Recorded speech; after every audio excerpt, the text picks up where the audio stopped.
حدیث اور قرآن کے اندر کچھ دعائیں ایسی ہیں جن کے کل لفظ جو ہے نا تقریباً 2 سے 3 منٹ کے ہیں، 2 یا 3 لفظ ہیں، اور میرے خیال میں کوئی 4 یا 5 سیکنڈ میں دعا مکمل ہو جاتی ہے۔ اگر ہم وہ دعاؤں کو اپنی زندگی کا حصہ بنائیں نا تو ہم لمبی لمبی دعاؤں مانگنے سے سب کچھ اکٹھا مل جائے، لیکن یہ شوق کی بات ہے۔ تو ایک دعا ہے حدیث کے اندر، اللہم اجعلنا مع المفلحین، اللہم اجعلنا مع المفلحین،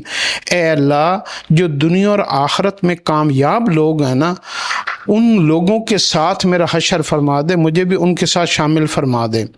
جیسے آپ نے دیکھا ہوگا کہ جب ہم سورۃ بقرہ شروع کرتے ہیں نا تو الف لام میم کے بعد اللہ پاک نے تیسری آیت جو ہے نا اولئک علی ھدی من ربہم واولئک ھم المفلحون، کہ ہدایت جن کو مل گئی وہی لوگ جو ہے نا کامیاب ہو گئے۔ اللہ نے وہاں پہ ہمیں نشاندہی کی ہے کہ مفلحین جو لوگ ہوں گے نا وہی کامیاب ہوں گے۔ تو یہ دعا اپنی زندگی میں اپنی زبان کے اوپر حصہ بنا لیں تو اس سے یہ ہوگا کہ آپ اللہ کی ذمے لگ جائیں گے، اللہ کی جو ہے نا وہ